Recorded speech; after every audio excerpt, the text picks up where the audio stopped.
Welcome to the BrightWord Books Podcast. BrightWord is a leading platform for diverse storytelling, where voices from all backgrounds can share their unique narratives and connect with readers from around the world. Follow our regular podcast updates, where we strive to foster a literary community that celebrates creativity, inclusivity, and the transformative power of literature. Welcome to the BrightWord Books Podcast, where we spotlight powerful stories and the brilliant minds behind them. I'm your host, John Lobb, and today we're honored to be joined by James Maiwurm, visionary leader, international legal expert, and now author of the newly updated novel, Inheritance of Crises and Dysfunction.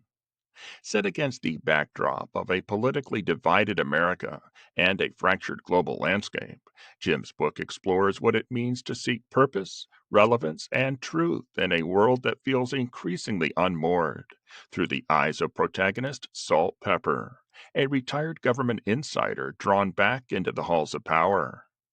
The novel delivers a smart, sharp, and unexpectedly human take on the crises we inherit and the dysfunction we must confront. From the pain of personal loss to the complexity of international diplomacy, this story is equal parts timely and timeless. Jim, thank you for being with us again. It's a pleasure to speak with you, and we so appreciate you taking the time to visit with our audience again.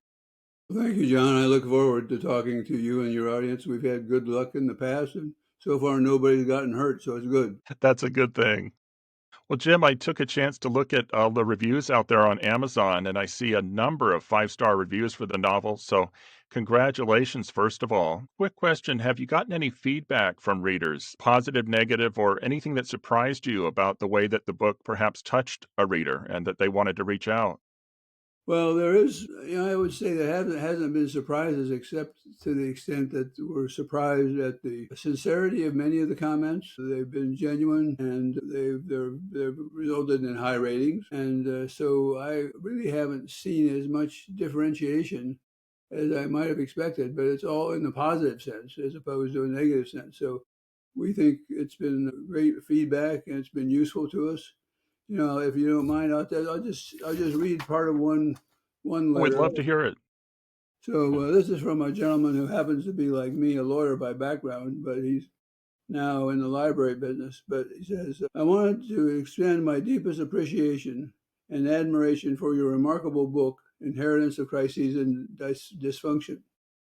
The themes you explore, the weight of political and societal disarray, the struggle to find solutions in chaos, and the personal challenges of loss, transition, and relevance relate so powerfully and resonate with the times we are living in. And many personal challenges of loss, transition, and relevance, as I just said, reasonably so powerful with the times that we are living in many ways. The crises you eliminate in your novel are no longer just fiction. They have become a stark reality in all we must navigate. And I talked to this gentleman and got permission to use his commentary on our book. And it was just a real booster to me to understand that we've got somebody who gets it out there. And that's what we're looking for. Absolutely. What a powerful statement. And especially his mention of the fact that the difference between fiction and nonfiction has definitely blurred with recent events. Uh, Yes. in some ways more close to reality than perhaps any of us are comfortable with. I think that's true, and it's also it's really more comfortable to reality in some senses than the book is. I mean, this book will not, go away in 3 months. It has lasting power, and we appreciate the fact that people are still looking it over and gaining more knowledge about it. And as a result of programs like yours, we're able to spread the word more effectively. Well, we're sure glad that you put these thoughts to paper. Talking about the protagonist, Salt Pepper, whose name I just love, by the way. Salt Pepper, will he evolve? Do you see Salt emerging perhaps in a sequel or a next novel? Well, sequel, he might. Salt, we have to be worried about confusing salt with the tax issues that are going on in Washington, D.C. for the state and local taxes. Salt, SALT. But that's not where he got his name. But I think he is a little bit of a milestone or he's a symbol in some respects of how people are being affected by what's going on in the United States domestically and in the world. And so we're sort of seeing issues, opportunities, problems through Salt's eyes. And so in a sense, he's the protagonist, but he's also a little bit of a signal bearer for the rest of the world who's reading about this. And we're trying to convince the rest of the world that Salt represents an appropriate approach to things that are going around. And what we want to do is we're trying to foster in a best possible way, actually working together as opposed to knocking heads. We're looking for people who want to go to the middle and compromise and accomplish things.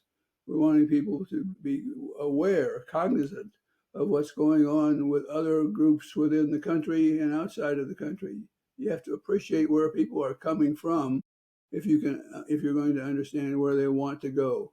And so what we're trying to do is really promote openness, thoughtfulness, and stick-to-itness, but in a way that is not offensive, but in a way that is really being a protagonist toward the good and the informative, as opposed to something that's just out there and, a gaggle of problems. Absolutely, absolutely. Would it be fair to say, Jim, that do you think we need more salts in the world today, in politics today? I sure think so. I think what we need to do is head toward the middle. I mean, I grew up in the Midwest, and my parents fought in World War II. I grew up in the smallest of small towns. My wife grew up on a farm. We got married. We were high school sweethearts. And so I understand where those people are coming from because I'm one of them. And there's nothing wrong with them. It's just that we all have different, criteria that we judge things on. And we all react differently because we're different. We have different backgrounds. So, for example, I went to a high school reunion, believe it or not. I'm almost too old to go to those. But I asked one of my high school friends, what's going on here? You guys are fighting things like disease control and the vaccines, and why are you doing that? And I said, I don't understand it. And he gave me a rational answer. He said, look, it's like this. I don't want the government telling me what to do. And, I can respect that. I get it. That's not a hostile message. That's just a guy who's smart, able, very positive toward the community and the rest of things that are going on. That's a rational approach. Absolutely. Were there any challenges, Jim, in writing the novel? Like, what was the most difficult thing for you about bringing the book to life? Well, I think it was a combination of things that are related, John. I would say, the first element would be we consciously did this to ourselves, but we tried to cover a broad spectrum of issues in a book that wasn't 500 pages with a 900 footnotes. And so we wanted it to be readable, we wanted it to be educatable, and we wanted it to be something that people might read and think about and talk about. So that was the goal. But it had a broad spectrum. The audience is broad and the subject matter is broad. And so bringing all of those together, what's going on in the Midwest and places like where I grew up, what's going on in Eastern Europe, Western Europe, what's going on in the Middle East, what's going on in other places in the world are all related in some respects. And you have to appreciate the fact that these are evidencing trends, and you can get quickly into discussions about whether or not we're headed toward oligarchy or some other sort of anachronistic government model. And, 2 years ago or 2.5 years ago, if somebody asked me whether I thought there was a risk that the democracy that America represents might disappear over time, I would have said, you're crazy. This country is so strong and so democratic and so committed to the democratic model and capitalism that you never lose that. But now, when I give a speech about this topic, I end up by saying, "Look, this is not your grandmother's situation. This is today, and today there is a much higher risk of having a reform of our government and model and our economic model that is inconsistent with what we've been used to in the past." And so I think we all need to be careful, aware, and open. And let's make sure we're not dealing with this corner of issues but forgetting about what we're going to do with that broad set of issues. Because the broad set of issues is where we need to be keeping our minds on. We can put up with a little baggage, but we can't put up with financial A bombs coming out on a weekly basis. Absolutely, absolutely. So it sounds like you were really writing to those who would agree with you, but also maybe more importantly to those who don't agree. That's a true statement. I would put it this way: I'm trying in the book to be respectful of different points of view, because what I want to have happen is that we want that to be the tyranny of disrespect is a problem in this country, and what we want to do is not have the tyranny of disrespect. We want to have people who are open, honest, and considerate of the wide range of things that people are interested in or worried about, as the case may be. And so it is sort of a leading wave, we hope, in terms of shifting the way people think and act and talk. Tyranny of disrespect. That's an interesting term. Haven't heard it put that way before. But do you think in today's society, Jim, the access to media where everybody can spout their opinion online on videos and audios, and do you think because it's so easy for everyone to voice their opinion, it makes it also easy for people to voice disrespect? I think so. I think there's good and bad to this. When I was growing up, you watched the evening news and you had Walter Cronkite or Eric Sevenar, Sever, Eric, Eric Severai, Severide. Eric Yep. Severai, and Huntley and Brinkley and people like that. And there wasn't much choice in where they would come out. They were people who were in the middle for the most part, although they were shaped a little bit by what they wanted to do in terms of having some differences. But today, anything goes on the wide band of communications operations that you have. And so I think it contributes to the challenge. But it's the way the world is, and we don't want to shut that off, because we want, in the best possible world, is to have people whose minds are open and thinking and considering not their own point of view only, but also what's going on more broadly than that. You can talk about tax laws, which is going to be a hot topic here for the next few months. You can talk about other things having to do with treaties, with this and that and the other thing, what we do in the Middle East. There's no end of issues that can be assisted by a progressive, sensitive, and listening point of view. Absolutely. Did you have to be cautious about perhaps becoming across as a preacher or putting people off perhaps by, so this is the way you should be, or this is the right way? I mean, obviously it was a novel, but you're Yeah. trying to make a point. But do you risk as a writer becoming too preachy at any point?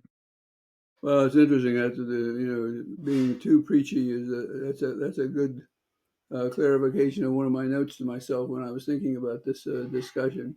You do have to be careful about being too preachy, because that will turn as many people off as it turns on. And so again, I think what we need to do is go to people where they're at, in their heads and financially, and help them deal with that, as opposed to trying to have them become, each and every one of us becoming Billy Graham. That's not going to happen, and it's not a goal that we should be aiming for, because it's just not going to get there. So what we want to do is enable communication, enable broader thinking. We want to foster all of these things. It's okay to emphasize differences. We ought to have differences. We ought to have honest discussion. And the book is supposed to have what I call is a relatively honest, straightforward approach. We have a mission, and we have a circumstantial proof that the way we want to do things, that is broadly, without divisions, is the way that we have to go, because that the world is too complex. Letting small groups terrorize the majority is not a good idea. We should be listening to the small groups and learning what we can and have to, and recognize that some people are going to know more than we do. They're smarter than we are, and that's okay. But as long as we're all part of a dialogue, that's fine, because we have to be. all part of the same dialogue. We don't have to be all the same view. Absolutely. Do you contemplate any nonfiction in your future, or are you more comfortable perhaps making points and opening people's minds through the fiction world? I'm a little more comfortable with the fiction world. I was a history major in college, and I almost went on to a PhD, and then I got sidetracked into the law. I think that's the right approach for me. Everybody's different, but I think that's the right approach for me, and I think it's probably the best approach in terms of trying to reach the maximum audience. Again, our goal here is to have a mission and a model that works for a broad range of people. And that's what we're trying to, as far as I'm concerned, grow in this country. Integrity and heavy treatment in a good way of the democracy and the principles that the country was driven and founded on. And goodness knows, if you want to look, we've had more constitutional law questions in the last 5 years than they had during the Constitutional Convention, I think. I mean, it's a good thing we don't have the Federalist Papers being written out. It'd be volumes instead of just pages. Absolutely. It's interesting. I remember a teacher back in school years ago shared with us that the average democracy over the history of the world lasts about 200 years. You know, And so his position was, I shouldn't say position, but his worry was that as of 1976, we're on borrowed time. Never thought too much about that, but in recent years, I've remembered him saying 200 years. And like you, I certainly would hope and pray that our union is such a great idea and so beloved in our country and around the world that it'll last 500 years or 1,000 years. But I do remember him mentioning 200 years as the average, which is stops and it I think makes you that's stop and about think. I think that's about right. I don't know. I don't have that exact number in my head, but it's not too far from that. And it's a scary proposition because if history is not on your side, you have to sort of fight against history in addition to fighting against current circumstances. Absolutely. And that's you don't have to buy that as a truism, but you do have to buy it as a possibility. And I think that's an important thing to keep in mind.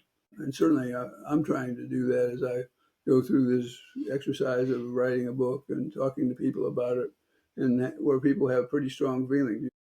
So you asked earlier, what was one of the things that surprised me about the reaction to the book. And I would say one of the things that did surprise me was that there has been a relatively uniform positive reaction. And that's not to be misunderstood because probably people are not going to get their, dander up to write a nasty gram just for the heck of it. So I take it with a grain of salt. But on the other hand, the positive response has been overwhelming. And so I think that's a little bit surprising. I'm glad not to get nasty grams. It's okay. Don't bother sending them. It's not something I need, but you do have to have perspective and respect for the people who take time for the nasty grams, and that's okay. Everyone is entitled to their thoughts. Yes. And of course, that's why even in having this discussion, we hope it sparks interest and hope that people who are inspired by what you produced or even bothered or challenged by what you're saying will acquire the book and lend their voice to the discussion, the civil discussion about And to be what's going on. challenged is a good, for me, that's a good result. See, because what I'm trying to foster is debate, open discussion, thoughtfulness, receptiveness, open-mindedness, all of those things that have to do with people working together and working things out. And it's never going to be perfect. You're not going to make everybody happy, but you're not going to make a small group so unhappy that you're going to get the sort of potential results that you were talking about today as we approach the 200th anniversary of our democracy. Absolutely.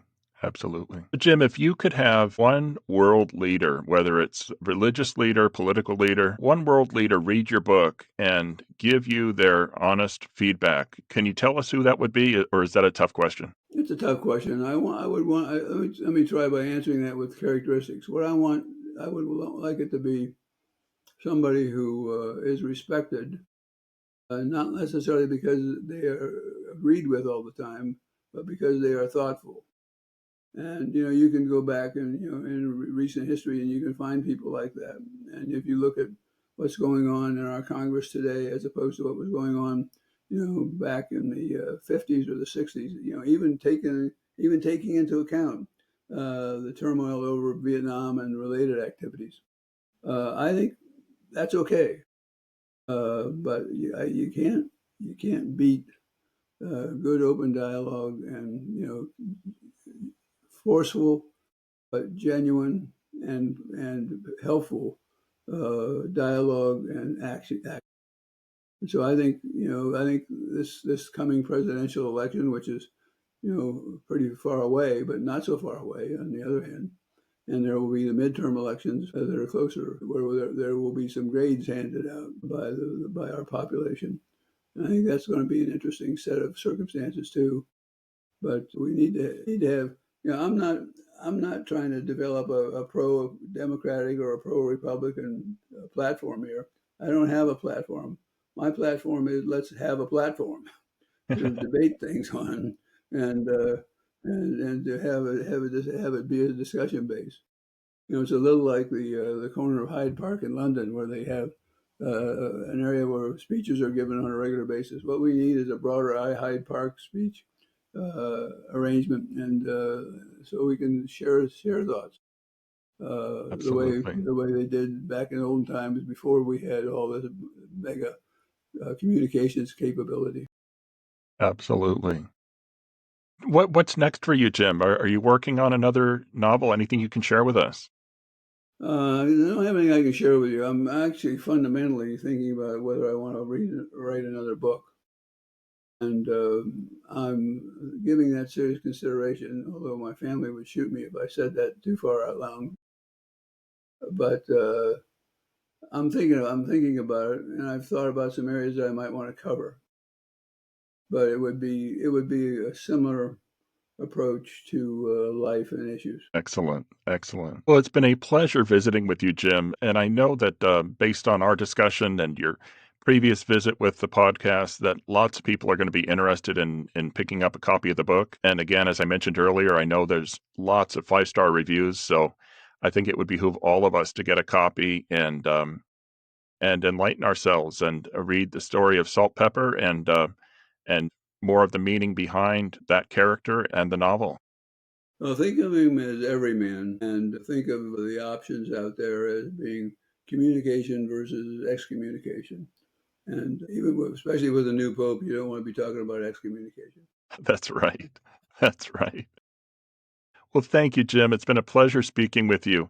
We've been Thank you, visiting John. today with Jim Maiwurm, author of Inheritance of Crisis and Dysfunction, a really intriguing sounding book. And Jim, thank you so much for taking the time. We certainly appreciate it, and I know our viewers will as well. Well, thank you, John, and best of luck to you and your readers. Thank you so much. You've been listening to the BrightWord Books Podcast, home of the literary community that celebrates creativity, inclusivity, and the transformative power of literature. Don't forget to subscribe so you'll never miss future episodes. Until next time, stay informed and stay engaged.